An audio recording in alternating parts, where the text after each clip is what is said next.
2 minutes of stone cold silence, and he was still in the bathroom.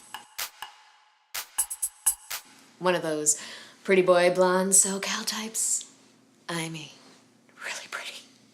You know, like the, oh, well, I should be an actor / model, but I'm not. I actually work in San Diego doing... What was it that did it again? Promotions? PR? Car sales? Did it really matter? I mean, honestly, when you're that damn pretty, who cares what you do for a living? So I'm sitting here on his bed, or a stack of mattress, box spring sheets, things that, 20-something males throw together in a corner of a room and call a bed. Sitting on his bed, and I'm thinking, well, what the hell? I mean, come on, we're in our 20s here. Early 20s. Not some 55-year-old divorcee with 3 kids and a red midlife sports car. I mean, what the fuck, dude? The fact that I even dragged my ass to this questionable apartment in North Hollywood only speaks further to the truly beautiful specimen this man was.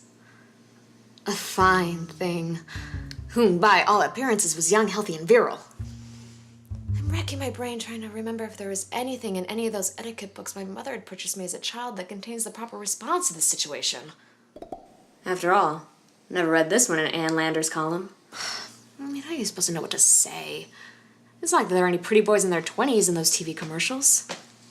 Some hot silver foxes, sure. But handsome surfers from San Diego? I think not.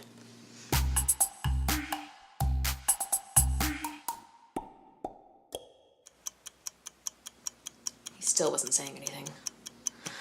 We are now going on 8 minutes of silence. 8 minutes of stone cold silence. He retreated to the bathroom quite quickly after his inability to accomplish the deed, and so I'm thinking, okay, now what? Are we giving this another go? Is this a regular thing? Or have you merely gone to retrieve one of those little blue pills from the medicine cabinet?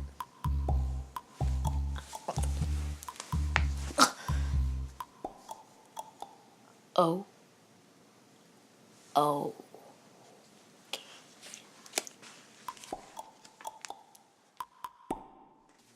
I've never been one to search a potential lover's cabinet, but I'm reconsidering. Maybe a mandatory trip to the bathroom on date 1 would reveal information that would head off potentially awkward situations. Such as this.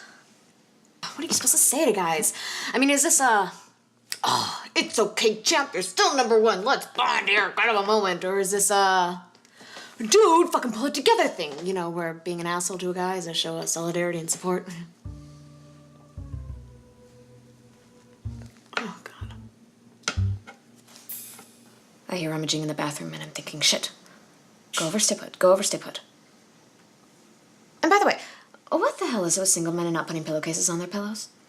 I mean, really, it's like the easiest pieces of bed to make. What gives? Okay, focus. Thinking deeply for the right phrase to break the silence. Deciding that, well, that's never happened to me before, may not be the right way to go. 14 minutes of silence and counting. It's your route to get dressed. I mean, it's October in LA, land of no heaters, and it's cold in here. And since we clearly aren't cuddling under the covers, I think putting back on my jeans and slightly slutty t-shirt is acceptable.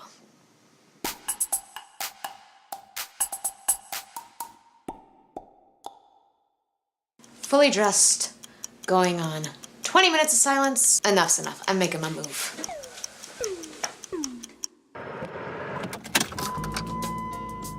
Freedom! And yet, I'm torn about whether or not to go back for that too expensive for that much material but super sexy thong that was somewhere in that questionable apartment. No, go. Just go. Drive like a bat out of hell and don't look back. Some of you may be thinking, what a bitch. But what I say to you, don't judge me. After all, impotence is not something that females in their 20s are prepared to deal with. Perhaps when I am older, I will have the maturity, wisdom, and proper supply of medical pamphlets when and if the situation arises or doesn't arise again. I will say, I always wonder what his first thought was coming out of the bathroom to see the empty bed. Was it confusion? Relief? Anger? And more importantly, did he appreciate the pillowcases?